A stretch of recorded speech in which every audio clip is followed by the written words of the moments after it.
Happy New Year, everybody, and happy 2025. Jax.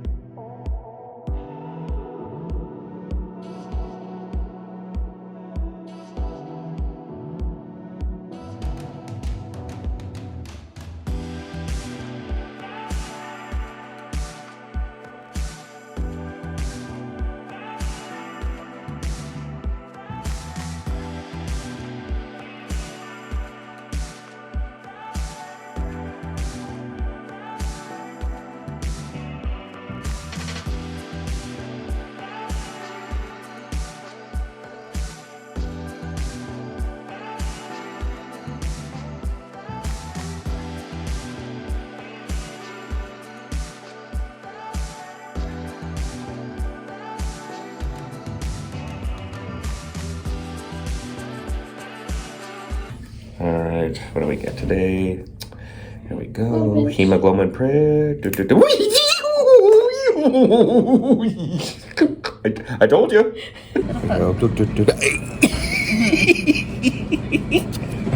Like I keep telling you guys, I always make the funniest sounds. Yeah.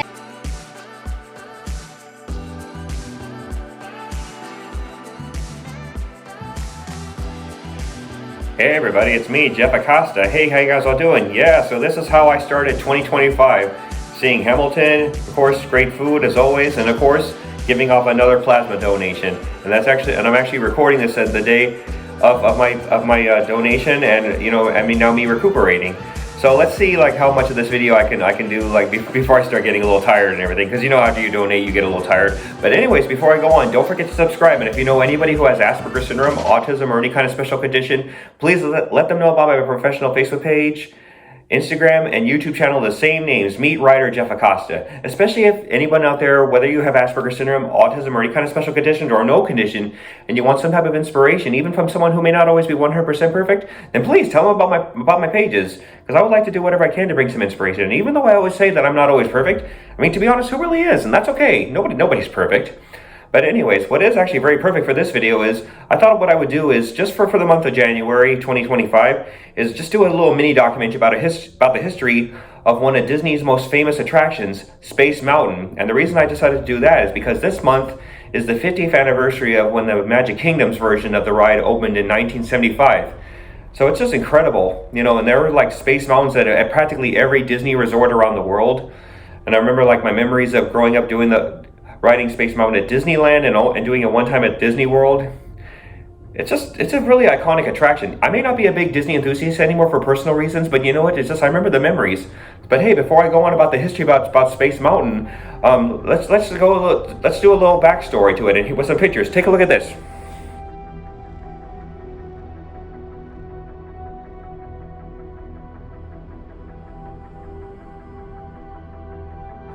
So what you just saw was some concept art, like from John Hench and I believe Herb Ryman. And as it turns out, Space Mountain actually went into development back in the 60s when Walt Disney was still alive. So that was always incredible, because I never would have thought that Walt Disney had any like part of Space Mountain, or at the time when it was called Spaceport.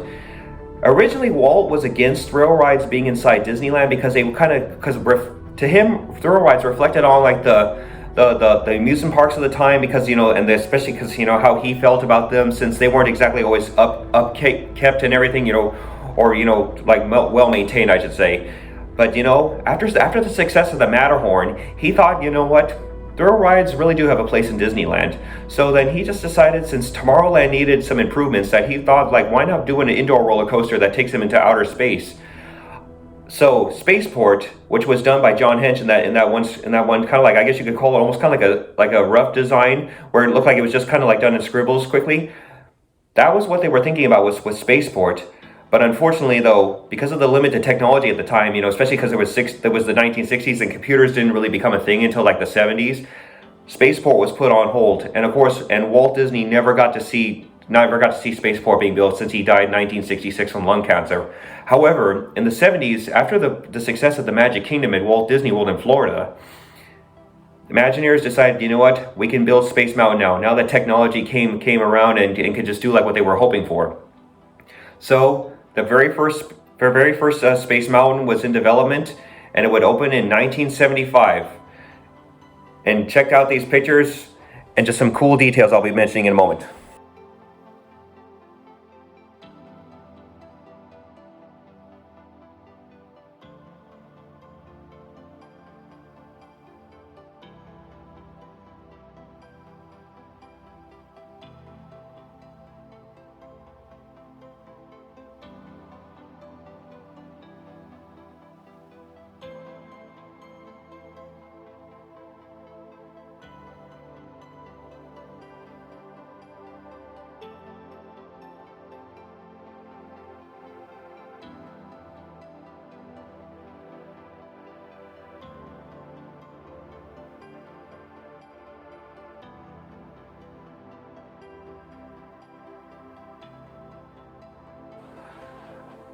So the Magic Kingdom's version of Space Mountain was very new at the time, because it was the first indoor roller coaster, I believe. I believe it really was the very first one ever built, and especially and the first one to use computers with the tracking system, which was incredible. And even like I of course I didn't come around until the mid 1980s. I wasn't born until 1986. But from what I've seen on some of the footage, it's just incredible, like what they were able to do with standard computers at the time. Especially like right now, I'm sure, no doubt, that the computer at that time is nothing compared to, of course it's nothing compared to what we have today, but it's just incredible just to think that back then that's what computer systems were like as compared to what we have now. I mean, there's more technology in our phones, kind of like what I'm recording my videos with, than there was like in the Apollo 13 shuttle, or Apollo 11 ones, I guess you could say. Anyways, but the point is, Walt's dream of an indoor roller coaster themed around space came true, and Space Mountain became an instant hit.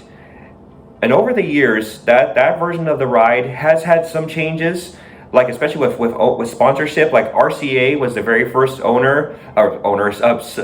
sponsor. Sorry, owner. Sorry, like I said, it's the plasma donation. So, but it's okay. And they even did at one point, they actually did have like the RCA mascot, which was the Jack Russell Terrier with the phonograph on display. But then eventually, like, RCA dropped the sponsorship, and then and I think they went with I think it was American Express. But I'll mention in the video like who the sponsor was after RCA didn't renew their sponsorship. And I actually do remember the one time, like the only time I ever rode Space Mountain at the Magic Kingdom was my very first trip to Disney World in 2013. It was so different compared to Disneyland, because there weren't really a lot of theme park YouTube channels at the time. Like we got Theme Park History, Theme Park Crazy, Yesterworld Entertainment, Defunctland. I did not realize that the Space Mountain at the Magic Kingdom had two track systems, like where one could be like I don't know, let's just call them like the left side and the right side. I think I was on the right side, because I remember like my train was coming from like my angle. Like, let's just say like you're seeing it from my angle. Like I was coming on the right from this side, like from the lines, boarding my train, and then curving like that.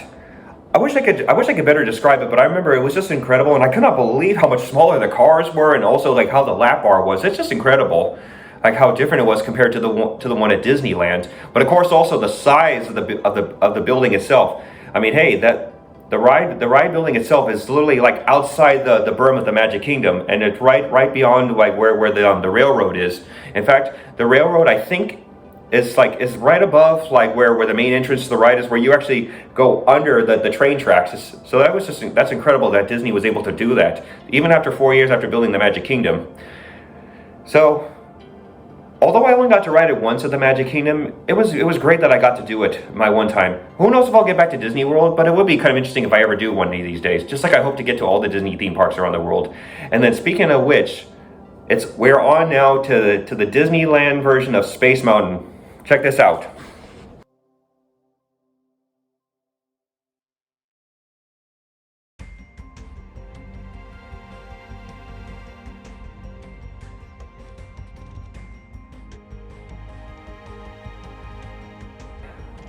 So Disneyland's version of Space Mountain opened in 1977, and that was, personally for me, that was actually a very unique year, because that was also the same year that my favorite Disney film, Pete's Dragon, came out.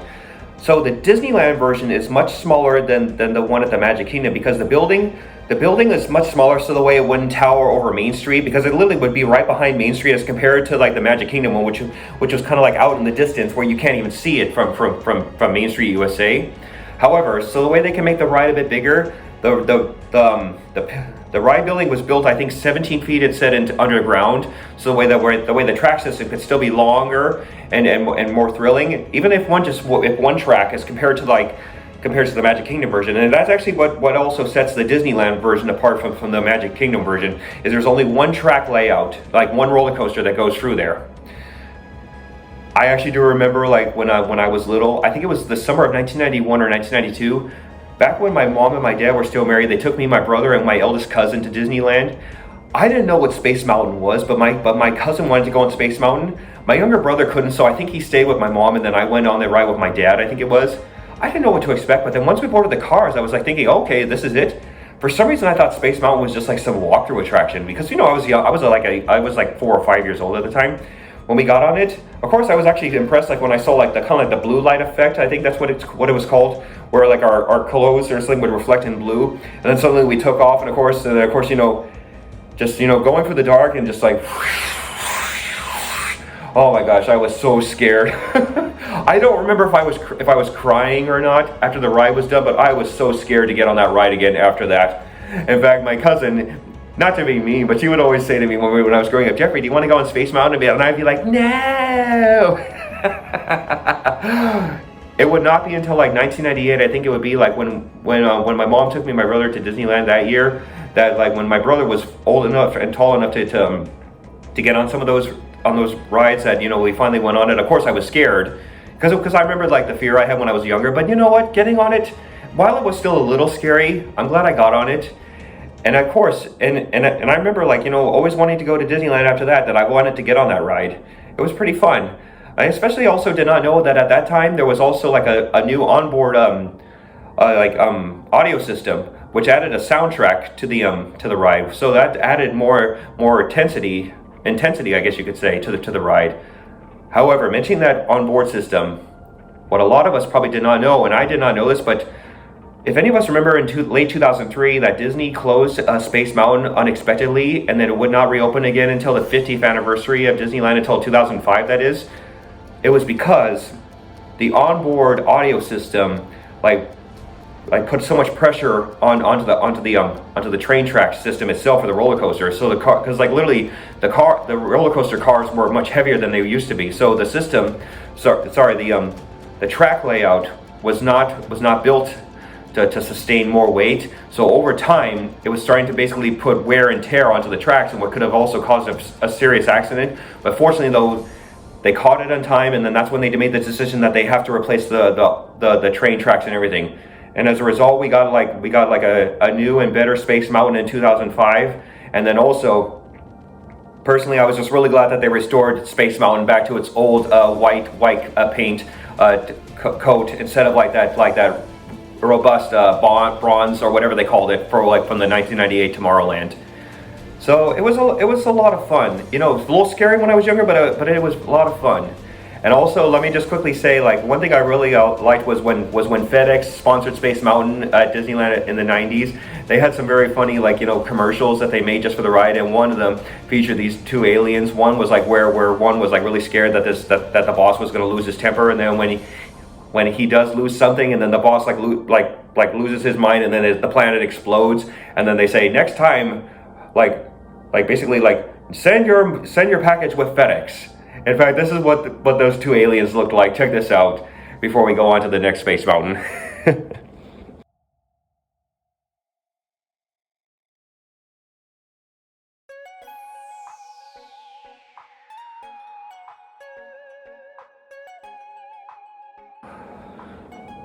Well, so we got the Magic Kingdom version of Space Mountain. We also got the Disneyland version of Space Mountain.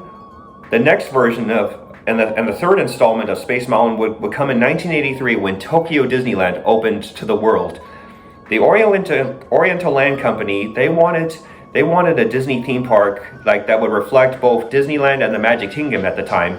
And so pretty much Tokyo Disneyland is a near identical clone to the Magic Kingdom with some of Disneyland thrown in, but with their version of Space Mountain, it's very similar to the version of the Magic Kingdom. I think they too have a 2-track system, and I'll mention it in this video, like in the captions. But one way or another, theirs is very similar to the one at the Magic Kingdom. It's just as large, and it dominates Tomorrowland. It's just amazing. I can't really say much else for Tokyo Disneyland because I have never been there, but hopefully I will one day. But I will say this, if I were to make any trips, as of the time of making this video, the Tokyo Disneyland version of Space Mountain is closed down. It's been closed down, I think, for a couple of years now, since 2022, because the Oriental Oil Company and Disney has announced that they're going to open up a new version of Space Mountain, which will not be around until 2027. In fact, currently right now, if you were to look on YouTube, there's actually some footage of them actually deconstructing the Space Mountain and stuff, like they're taking it apart. It's just like, wow, geez, pretty soon a Disney theme park without Space Mountain. Even though Shanghai Disneyland doesn't have a Space Mountain itself, it's just the fact that soon Tokyo Disneyland won't have one, at least until 2027, until they make their newer version. It's kind of interesting. Like, you just can't really picture a Disney theme park without Space Mountain. But at least once 2027 rolls around, they'll have a new and more improved Space Mountain. In fact, take a look at this concept art, and you'll see what it's like when it comes in 2027. Check out the new Space Mountain.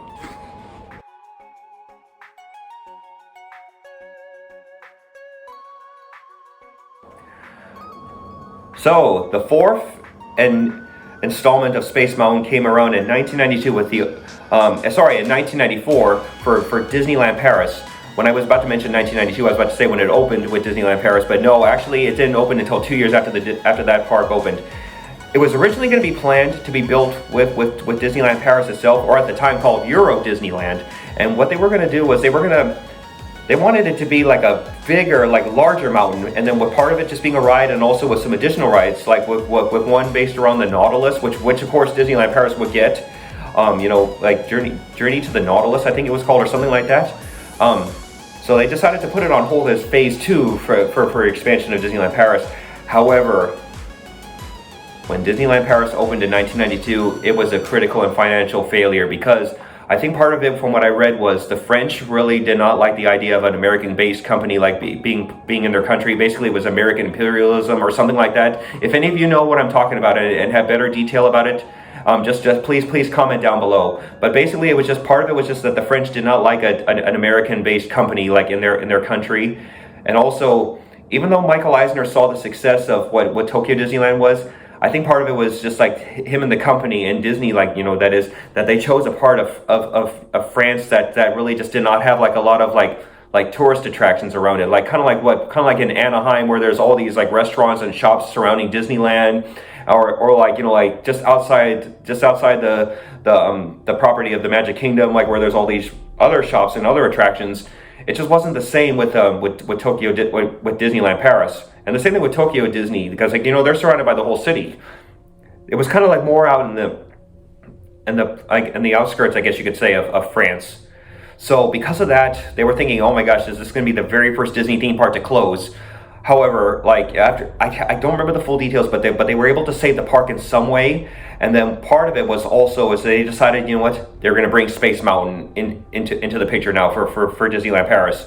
But instead of it being like this like elaborate like show building, and then part of it will be the ride and some additional attractions, they just decided, they're just going to do a Space Mountain like very similar to what we already have at the other 3 Disney parks at the time, but they were going to base it around Jules Verne's From the Earth to the Moon. And that's what made this version of Space Mountain so different. It was the first Space Mountain to actually go outside of the show building into like a special like steampunk style cannon, where you would look like you're being shot up into like to space, like literally from the Earth to the Moon, like where you're shot out of a projectile. Or sorry, if you're being shot out of a cannon into space through a projectile, kind of like literally just like in the Jules Verne novel.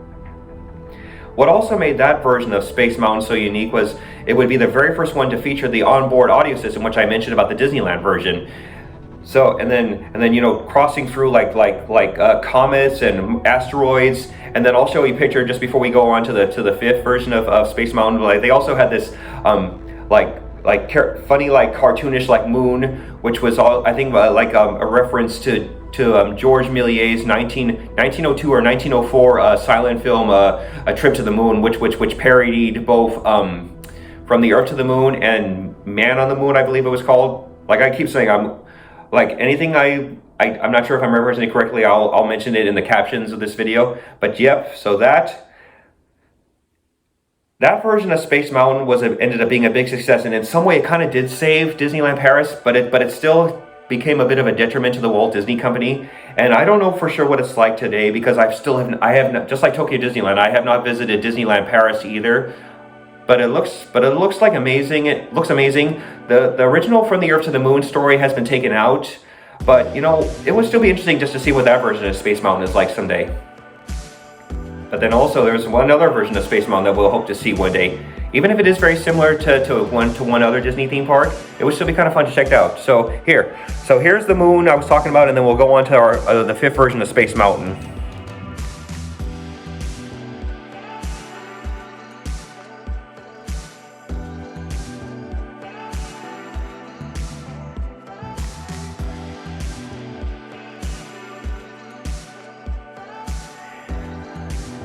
Yeah, that From the Earth to the Moon, a Trip to the Moon. That Man in the Moon face was a little creepy at first when I saw it when I was younger, but now it's like God, it's so goofy looking. Anyways, so the fifth version of Space Mountain, and so far the only other version of Space Mountain that Disney has built, came with the opening of Hong Kong Disneyland in 2005. It is very similar to Disneyland's version. The only difference is it looks like it's a bit taller, probably not as big as like the one at the Magic Kingdom at Disney World, but very similar to the one at Disneyland, because Hong Kong Disneyland, when it first opened, was practically like a clone of Disneyland itself. I mean even the castle was just at that one point was just the same Sleeping Beauty castle, and then even though over the years they started to add on to it to make it a different type of castle, but pretty much all of Hong Kong Disneyland was a clone of Disneyland, including their version of Space Mountain. So can't really say much about that version because I have not been to any of the foreign Disney theme parks. But from what I've seen in the videos, it is very similar to just from what we've already seen at some of the other Disney theme parks. But it's still great that Hong Kong Disneyland got their own version of Space Mountain. It's just incredible how far Space Mountain has come. However, there is one Disney park and resort that does not have a Space Mountain, but they do have something very similar. Check this out.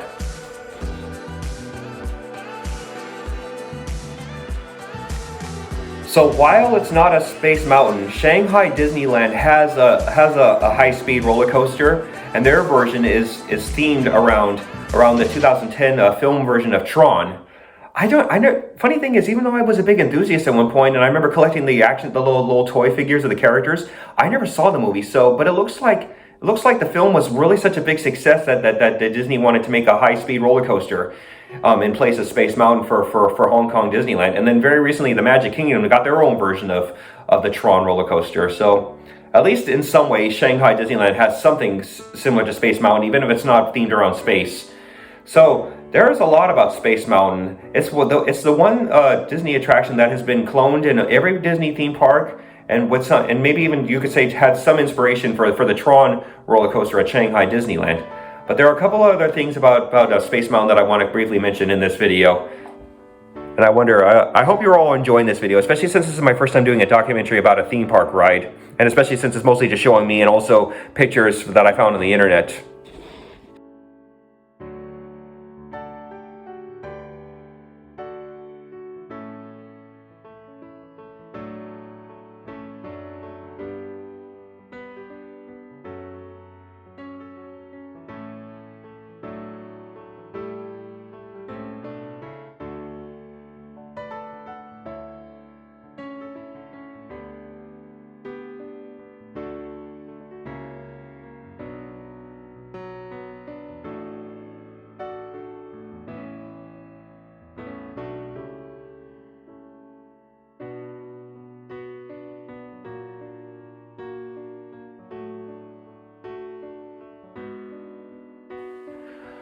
As someone who grew up with Disneyland, I was very fortunate. I got to see the Ghost Galaxy like holiday layover that takes place during Halloween. When I was an annual pass holder, I actually was able to see Disneyland's Mickey's Halloween party, that is, back in 2014 and 2015. So I was very lucky. I got to see the Ghost Galaxy layout. It's very similar. But they even like, I think one of the cool things is once you get to the loading area and you see like the big like screen that where it looks like you're actually in outer space. The thing that they added was like where it looks like you can see like where it looks like ghouls or space ghouls, that is, like, you know, flying around like the space station. And then once you get onto the ride where you see like the Galaxy Ghost, I think that's what it's called, like just like, you know, at the top of the track, and it's like almost kind of like gives you that like mummy like feel from Revenge of the Mummy, you know, like your souls are mine. And then the ride system is very similar. And then near the end of the ride, just before they take your picture, the Galaxy Ghost just pops up and kind of like a boo, basically, I guess you could call that. So that was really cool. I got to see that, those two Halloweens. And then also during my last few trips to Disneyland, with the exception of back in July of this previous year, where I had the opportunity to go into the park for a few hours, the one layout that I think is kind of like been kind of milked, was Disney's way of milking too much Star Wars into the parks, was a Hyperspace Mountain. It was pretty interesting, like how they took Space Mountain and even the same for Disneyland Paris. They did the same where they brought Hyperspace Mountain and they just themed it around Star Wars. And I do remember, you know, I mean, so no changes to the ride like layout or anything, you know, like the track system, but they added all these holograms of like the Death Star, like the Star Destroyers and all them. It was okay at first, but I just think maybe like Disney has maybe just milked a little bit too much of Star Wars into the parks, especially now since Galaxy's Edge has opened. And I was really glad I got to see that back this last summer. So, but anyways, you know, Hyperspace Mountain was pretty interesting. So, but hopefully one of these days they'll restore like Space Mountain at Disneyland back to its original glory, and maybe even one day, since a lot of people, thanks to the internet, would like the original From the Earth to the Moon version of Space Mountain brought back to Disneyland Paris. Hopefully one day that'll happen as well. And then hopefully, maybe after 2027, I can get out to Tokyo and see Tokyo Disneyland and see their new version of Space Mountain. All right, everybody. Well, this was, like I said, this was my first time doing a little mini documentary about a theme park attraction. I hope you enjoyed this, especially since it was mostly just like, you know, me talking about like my experiences with some of the rides, you know, like in Magic Kingdom and Disneyland, and what I'm hoping for, like with the foreign Disney theme parks one day, and what the little facts I given you, and also the memories I had, like when I was a little kid, you know, do you want to go on Space Mountain? No! And also the pictures I found online. So I hope you enjoyed this video, and if you did, don't forget to subscribe. And if you know anybody who has Asperger syndrome, autism, or any kind of special condition, and they need some type of inspiration from someone on the spectrum, please let them know about my professional Facebook page, Instagram, and YouTube channel, the same name, Meat Rider Jeff Acosta. Man, I cannot believe I was able to do this. It's really good, especially after giving plasma earlier. That's incredible. As you did hear, I was kind of like, getting a little slurred in my speech, but that's okay. You know what? That just means my body's recuperating from the donation, and it feels great. I got to save lives again, and what a great way to start off 2025. All right, everybody. Well, happy 50th anniversary, Space Mountain. We'll see you in the next video. See ya.